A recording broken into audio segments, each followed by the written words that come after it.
Bonjour à tous et bienvenue pour ce nouveau Hit Story. Je suis très heureux de rencontrer l'un des plus talentueux artistes québécois de passage chez nos amis du Sémaphore. Bonjour Pierre Lapointe. Bonjour. Pour Pierre, pour ce Hit Story, j'ai choisi votre récente chanson Sais-tu vraiment qui tu es Dans ce titre, vous vous attaquez un petit peu au narcissisme contemporain à l'heure des réseaux sociaux ultra dominants. Oui, je voulais faire une réflexion en essayant d'utiliser un langage sans jamais nommer clairement cette habitude-là qu'on a tous. Je m'inclus là-dedans. Je voulais quand même avoir un regard un peu critique et parler du rapport à l'image, en fait. Je décris un personnage qui est probablement une sorte de jet-setter un peu déconnecté et qui se définit beaucoup par son image et par ce qu'il peut provoquer. L'album parle un peu de ces thèmes-là tout au long des chansons, mais cette chanson-là, plus précisément, oui, j'essaie d'exploiter cette idée-là. Je parle du grand frère en ne nommant pas Big Brother parce que je l'ai traduit, mais je parle quand même de l'idée de Big Brother qu'on enrichit nous-mêmes avec nos propres réseaux sociaux. Et aujourd'hui, l'importance de l'image ne reflète pas la vraie personnalité d'un individu. Non, j'en parle dans la chanson La science du cœur qui ouvre l'album. C'est drôle parce que moi, je passe ma vie à jouer avec mon image quand on regarde mes pochettes, mes vidéoclips, même mes photos que je publie sur Instagram. Je les choisis très soigneusement. Il n'y a rien d'innocent et tout est pour essayer de jouer avec une image, mais sans me trahir moi, mais sans en dire trop sur ma vie privée. Maintenant, c'est mon métier de jouer avec mon image parce que je ne peux pas vivre en tant qu'auteur-compositeur si je ne travaille pas mon image. Même si j'avais décidé de ne jamais montrer mon visage, je serais quand même en train de travailler mon image. Donc, ce que je trouve troublant, c'est que monsieur, madame, tout le monde le fait. Et sur la chanson La science du cœur, je dis les magiciens des temps modernes savent bien comment mentir, comment fabriquer le beau en tuant quelques souvenirs. C'est qu'on travaille tous notre image en omettant de nous montrer malades, faibles et tristes. Et c'est assez rare qu'on va assumer publiquement sur les réseaux sociaux des états de faiblesse. Avec le sens de la formule qui vous caractérise, vous lancez ton image et ton linceul. Oui, je dis que finalement, tout le monde court un peu à sa perte à vouloir projeter quelque chose qui est un peu faux. Et je trouve ça assez beau aussi d'utiliser des images religieuses d'une autre époque pour parler de quelque chose de très contemporain. Et ça, je l'ai toujours fait. Et je suis assez, j'ai été assez, ouais, j'ai travaillé assez fort pour trouver de belles images sur cette chanson-là particulièrement. Comme à votre habitude, vous ne mâchez pas vos mots avec un texte assez cru et percutant. Bah oui, puis moi, en fait, c'est que j'ai toujours eu envie de nommer les choses sans compromis, en essayant de m'assurer que les gens se souviennent quand on écoute une de mes chansons. Souvent, sans se rappeler nécessairement de qui je suis on se rappelle d'images fortes. Et c'est pour moi, c'est peut-être mon côté concepteur de pub raté qui refait surface quand j'écris des chansons, oui. Il y a un petit peu de provocation aussi sur l'Europe, Fassbinder. Moi, Fassbinder, pour moi, c'est même pas si provocant parce que tu regardes des clips ou même des publicités aujourd'hui, ça montre plus, c'est plus choquant que ce que Fassbinder a fait, qui était toujours très esthète dans son choix d'image et qui, oui, a traité quand je parle de Fassbinder, je parle de querelle. Ça reste quand même très soft, c'est pas la folie. Maintenant, oui, il y a une image qui se dégage quand on parle de Fassbinder qui est très mauvais garçon, un peu rebelle, mais je pense que c'est juste quelqu'un qui était très intègre par rapport à ce qu'il voulait dire et voulait faire. Et oui, je sais pas jusqu'à quel point c'est choquant, mais en tout cas, c'est des images qui restent et j'emprunte justement un peu de l'image de Fassbinder pour agrémenter mes propres images. Ouais. Comment elle est née alors, cette chanson? Je regardais comment je vivais à ce moment-là. J'étais dans une période pas trouble, mais une période libre, je dirais. Et je suis pas du tout un jet-setter, je prends pas de drogue, je fais du sport, je mange hyper bien, je me couche tôt, j'ai des vieux amis de toujours, je suis près de ma famille, donc je suis pas du tout dans cette dynamique-là. Mais j'ai vu l'entrevue, j'ai oublié son nom, mais le designer Celui qui est chez Balmain, là, le jeune designer français. Olivier, Olivier Douce. Josquian, alors, Ouais. ouais, je sais pas, bref, je me rappelle plus de son nom. J'ai vu l'entrevers, on n'est pas couché, et j'ai trouvé complètement déconnecté. Et j'ai fait un mélange entre ce que j'ai perçu de lui et ce que je ressentais. Et je le connais pas, hein. C'est vraiment une supposition. Et j'ai commencé à réfléchir. Et c'est drôle parce que j'ai voulu faire aussi un petit clin d'œil à Luc Plamondon, qui est quand même une grande, grande inspiration pour moi, en parlant de ta résidence secondaire et tu ne sais où sur la Terre. En fait, je parle du businessman dans Starmania. Euh, j'ai ma résidence secondaire dans tous les Hilton de la Terre. J'ai joué avec cette idée-là. Donc, c'est un mélange de références, c'est un mélange de plein de trucs. Et sais-tu vraiment qui tu es? Finalement, c'est aussi une volonté d'obliger les gens à se poser la question, ou en tout cas à avoir l'idée de se poser la question, ne serait-ce qu'en écoutant la chanson, de dire putain, je suis rendu où, moi, qu'est-ce que je fais? Et moi, j'ai passé ma vie à me poser cette question-là, et j'ai passé ma vie à chercher un peu partout. Je pense que j'ai trouvé beaucoup de réponses, mais je trouve ça bien de dire ces choses-là. L'orchestration de la chanson est très raffinée. Je crois qu'on retrouve des cordes de l'Orchestre symphonique de Montréal. Ouais. Oui, puis c'est David François Moreau qui a signé les arrangements, qui a signé la réalisation de l'album aussi. Les arrangements, là, dans la plupart des cas, sont nés de plusieurs heures de discussion entre lui et moi. Il y a énormément de références sur chacune des pièces. Cette pièce-là, c'est, je vais dire un mot anglais, mais un mash-up de Take a Walk on the Wild Side de Lou Reed et Melody Nelson, les cordes de Melody Nelson avec les pulsations de tana, tanana, tana. Et donc, oui, c'est un mélange de tout ça. Je pense que je suis un enfant de toutes ces années-là et toute cette recherche-là musicale qui a été faite à cette époque-là, esthétiquement parlant par rapport au son. Donc, on a fait des clins d'œil à ça. Euh, mais c'est David le cerveau derrière tout ça. Et je suis très heureux parce que des fois, tu discutes avec quelqu'un de ses volontés de faire des références et puis la personne va faire un peu bêtement un pastiche de ça. David a réussi à prendre ces influences-là et à faire quelque chose de nouveau avec ça. Et c'est là tout le défi. Et c'est super agréable quand tu discutes et que tu entends un résultat qui est encore plus satisfaisant que ce que tu t'imaginais entendre au moment où tu discutais de ce que tu voulais faire.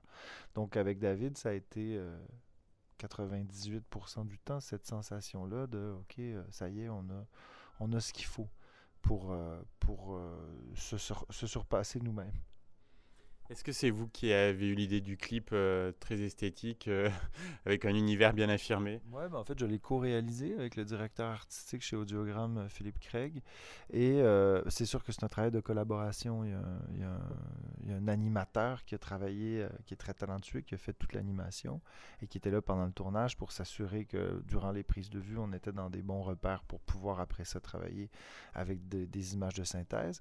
Et le visuel, ben, c'est Pascal Blanchette qui a fait le décor et le graphisme sur La Science du Cœur, l'album, qui a signé aussi le visuel indirectement de C'est-tu vraiment de La Science du Cœur, l'autre clip qu'on a co-réalisé, Philippe et moi, et qui a fait aussi la pochette de Paris Tristesse. Donc c'est aussi parce que je me suis associé à quelqu'un, à un illustrateur de talent hors norme, comme Pascal Blanchette, que j'ai réussi à aller chercher cette image de raffinement-là. Maintenant, les vêtements, je les ai dessinés avec une amie qui s'appelle Geneviève Lisotte.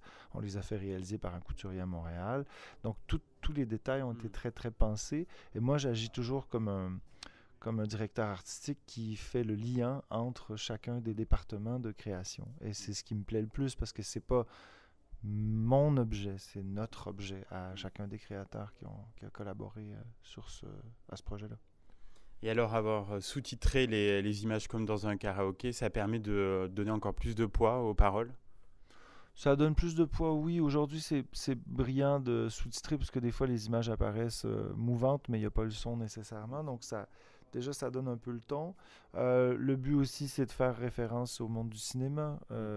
Souvent, ça me fait rire parce que même des films québécois, quand je les ai vus en France, souvent, ils étaient sous-titrés en français. Ce que je comprends, mais je trouve ça assez amusant. Je dis quand même, on parle la même langue, mais c'est pour les Français, c'est pas toujours facile de comprendre le québécois. Je comprends très bien. Et donc, ça fait référence au cinéma. On parle de Fassbinder dans le truc. On parle de frontières entre la réalité, le mensonge, la mise en scène. Donc, pour moi, c'était un code cinématographique qui était justifié. Merci Pierre Lapointe. On va écouter tout de suite la chanson et on se retrouve donc juste après pour parler de votre actualité bien remplie. De retour avec Pierre Lapointe. Donc pour cette deuxième partie de Hit Story, on a parlé dans la première partie de la chanson Sais-tu vraiment qui tu es. On va parler maintenant plus largement de son actualité. Donc Pierre, la chanson est extraite de l'album La science du cœur. Par rapport à vos précédents opus, vos textes se sont enrichis d'une observation un peu plus sociale, sans concession de vos contemporains. Oui, bah, puis je pense aussi que je me suis attardé beaucoup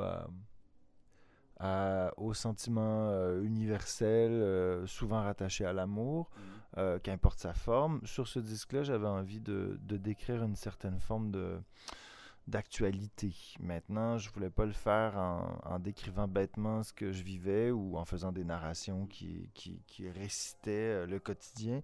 Donc, je reste toujours dans une espèce dans une espèce de vapeur entre la réalité puis quelque chose de très orchestré et très fantasmé. Mais oui, je voulais je voulais faire de ce disque-là le, un pont entre la musique contemporaine classique des 50-60 dernières années et je voulais aussi faire rendre hommage à toute la grande tradition de la chanson francophone, de la chanson française, parce que je suis un petit enfant de cette grande chanson-là. Et je voulais m'assurer de faire quelque chose qui était très contemporain. Même dans le spectacle qu'on présente en ce moment un peu partout dans les pays francophones d'Europe et au Québec. Ces pianos, un peu, je suis accompagné par un pianiste un peu comme Léo Ferré était accompagné dans les années 70, fin 60, début 70, alors qu'il y avait des albums très orchestrés, il arrivait sur scène seul avec un pianiste, sauf qu'on a rajouté un marimba qui est quand même un instrument. Le marimba est un instrument quand même assez emblématique de la musique contemporaine. On pense à Steve Reich, on pense à Philip Glass, qui ont utilisé beaucoup le marimba. Et à ça, on a ajouté une espèce de structure lumineuse qui finit par créer une ambiance qui n'aurait pas pu exister il y a encore 10 ans. Parce que c'est quelque chose de très technologique. Donc, on est dans un spectacle, comme l'album, on est dans un objet qui fait le pont entre le passé, l'actualité, et quelque chose qui va même un petit peu dans l'avant-garde. Alors Pierre, vous avez beaucoup de succès au Québec. Vous espérez également donc, conquérir notre pays? Oh, c'est pas conquérir parce que j'ai compris. Voilà, au sens positif. Oui, parce que j'ai pas non plus d'ambition autre que de faire mon métier, de présenter mes chansons partout où c'est possible de le faire. C'est bon de se confronter à une autre culture, c'est bon de sortir de chez nous, surtout que chez moi je bénéficie d'un confort assez exceptionnel depuis mes débuts. Donc c'est important de se mettre un peu en danger. Ici, je travaille avec des gens extraordinaires. J'ai fini par me faire un réseau d'amis hors normes, des collaborateurs hors normes aussi. Et donc, je continue à venir. Maintenant, ce que je fais, c'est un peu de l'artisanat en chanson. C'est-à-dire que je me vois un peu comme un designer qui va faire 5 exemplaires d'une chaise très pointue. Au Québec, je me retrouve à être un peu comme Philippe Stark. Ici, je me retrouve à être un peu, j'essaie de voir qui, Pierre Charpin, ou je sais pas qui, quelqu'un qui ferait des trucs plus rares et qui seraient vendus en galerie. Maintenant, ce qui me plaît, c'est que ces chaises-là, d'un côté du continent ou de l'autre, finissent par être dans les musées un jour. Mais il ne faut pas non plus penser qu'on va avoir une chaise de terrasse multipliée, reproduite à 2 millions d'exemplaires. Je me vois pas comme ça. Maintenant, c'est intéressant de vivre ça. Puis c'est intéressant aussi de vivre sur les deux continents, deux statuts complètement différents. Donc on le vérifiera ce soir au Sémaphore, mais vous avez donc la réputation d'être une bombe atomique sur scène. Bombe atomique, je sais pas. Mais c'est quand même une de mes forces. Autant je suis bon directeur artistique, autant je suis bon pour créer des univers et créer des chansons. Sur scène, c'est là où pour moi, c'est un peu comme l'arène où on doit prouver ce qu'on a dans le ventre. Et ça, je l'ai fait tellement de fois que c'est devenu une deuxième nature. Les gens rient beaucoup, mes chansons sont assez tristes, mais ma présence sur scène, souvent quand je parle pas tant que ça dans le spectacle, mais quand je parle, les gens rient énormément parce que pour moi, c'est une façon aussi d'équilibrer puis de s'assurer que les gens n'aient pas envie de se tirer une balle en sortant du spectacle. Et je joue beaucoup sur ce côté d'autodérision et de détachement qui m'habite pour faire rire les gens et créer des liens faciles avec le public. Les gens sortent normalement assez satisfait et ému, mais en même temps énergisé à la fin des spectacles. Ce qui est un beau mélange pour moi. Et pour toucher les gens vraiment, je pense qu'il faut les faire rire. C'est là que les gens s'ouvrent et deviennent disponibles. Ça décontracte tout le monde, même moi sur scène. Ça me fait du bien de voir que les gens rient, ça me met en confiance. Oui, on imagine. Alors au Québec, vous avez réussi à faire le grand écart entre le pointu et le populaire. C'est la clé du succès. Ben, je pense qu'en France, ce serait pratiquement impossible de vivre ça. Parce qu'en France, particulièrement à Paris, il y a une sorte de snobisme qui fait que quand tu es dans un circuit, tu peux pas aller dans l'autre parce que les gens comprennent plus quel message t'envoies parce que c'est très compartimenté ici. Chez nous, on est un pays plus jeune, le snobisme existe à moitié. C'est tout le monde, le milieu est plus petit, donc tout le monde a travaillé avec tout le monde se connaît et les gens ont un sentiment bienveillant assez développé, tout le monde est un peu contaminé par ce sentiment de bienveillance-là. Donc, je crois que chez nous, c'est possible de le faire. Et moi, c'est que j'avais pas envie de choisir, en fait, entre mes envies qui frôlent le milieu, qui se frottent au milieu de l'avant-garde et ma volonté de manger et de vivre de ce que je fais, en fait. Et donc, oui, je me suis retrouvé, entre autres, à être coach à The Voice au Québec, qui est probablement l'émission encore à l'heure actuelle qui est la plus écoutée sur les ondes des télés au Québec et même au Canada, c'est dans les très bonnes audiences télé. Et en même temps, ben, j'étais au même moment où je faisais les fronts de magazines un peu People. J'étais porte-parole du Musée des Beaux-Arts national du Québec qui venait d'ouvrir un nouveau pavillon dessiné par Rem Koolhaas, le grand architecte. Et le pavillon est consacré à 90% à l'art contemporain. Les gens qui sont exposés là, je les connais tous pratiquement personnellement. Donc, moi, ça me fait assez plaisir de penser que autant par mes vêtements que par les objets que je propose et par les milieux que je fréquente, j'incarne quelque chose d'assez pointu, comme mon nom l'indique. Et en même temps, je suis très populaire et je réussis à être dans les meilleurs vendeurs et puis remplir mes salles et puis faire les talk shows et les gros trucs avec une proposition qui normalement ne devrait pas appartenir au monde de la pop. Alors, je crois que c'est officiel, on peut en parler. Vous avez écrit 2 chansons pour Patrick Bruel, qui a fait un vibrant éloge de vous. C'est une belle rencontre. Oui, c'est une très belle rencontre. Je le connais pas énormément. C'est pas, je connais énormément son frère, David François Moreau, qui a réalisé La Sens du cœur, qui est devenu un très grand ami. Je l'ai rencontré, je l'ai vu peut-être 4 ou 5 fois, pas plus. Et il y a quelques fois où on s'est parlé longtemps, mais il y avait des gens autour. Donc, j'ai jamais passé un moment seul avec lui. Mais j'ai réussi, je crois, à saisir je comprends vite les gens. Ça prend pas beaucoup de temps avant que je sente leurs failles, parce que je passe mon temps à essayer de chercher mes failles. Fait que je pense que ça a développé des habiletés assez anormales quand je me retrouve devant des gens que je connais pas. Et donc, j'ai écrit ces 2 chansons-là. Je pensais pas qu'elle allait prendre les 2. Elles sont arrivées à quelques mois d'intervalle. La dernière est arrivée au moment où l'album était terminé. Il m'a dit j'ai plus de place pour l'album. Et quand il a écouté la chanson, il m'a dit j'ai pas le choix de la chanter, c'est trop ce que j'aurais jamais osé dire et c'est trop parfait pour moi. Donc, oui, il les a ajoutés à son disque. C'est drôle parce que on appartient à des univers qui pourraient paraître complètement à l'opposé et en même temps, ben, pas du tout parce que les deux, je pense nous sommes de grands amoureux de la chanson et je pense qu'on l'a décortiqué la chanson et on la vit la chanson et j'ai été très touché et je suis très fier de cette collaboration-là. Vous pouvez. Alors, dernière question, Pierre, quels sont vos projets? Est-ce que vous pouvez nous les révéler? Pour tout de suite, c'est la tournée de la Séance du cœur qui continue. Il y a un spectacle symphonique que je fais avec l'Orchestre symphonique de Québec qui va être présenté au Québec. Et sinon, dans 2 semaines, le 13 octobre, même pas, dans quelques jours, je vais être avec Sophie Calle, la grande artiste conceptuelle française, chez Emmanuel Perrotin, à chanter avec elle. Je lui ai écrit une chanson pour son chat qui est mort il y a quelques temps déjà. Et donc, elle m'a demandé, elle m'a passé cette commande-là. J'ai décidé de faire un trio, d'écrire un trio. Donc, c'est Sophie Calle, Albin de la Simone et moi. On chante tous les trois. Sophie nous demande.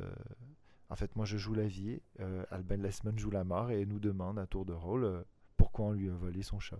Et c'est très très beau, c'est presque une fable médiévale. Cette pièce-là va être disponible partout sur le web, sur les plateformes de téléchargement et d'écoute en ligne à partir du 13 octobre. Je crois que c'est le jour du lancement. Et puis c'est drôle parce que je ne savais pas au moment où j'ai écrit la chanson, mais quand j'ai vu la liste des noms de ceux qui ont écrit des chansons pour Sophie et Souris, son chat qui est décédé, son chat s'appelait Souris Cal. Alors Souris a inspiré des gens comme Bono, Laurie Anderson, Pharrell Williams, donc il y a mon nom, Camille, Jeanne Chéral, Clarica, donc il y a mon nom au milieu de tous ces artistes-là. Je pensais jamais faire un projet en commun avec ces gens-là, mais il fallait Sophie pour nous rassembler. Et ça me fait vraiment rire, ça me fait rigoler, mais ça me fait surtout très plaisir. Eh bien, on suivra ça avec attention. Merci beaucoup, Pierre Lapointe, donc, pour cet entretien très intéressant. Et puis à bientôt pour l'histoire d'une nouvelle chanson. Oui, merci.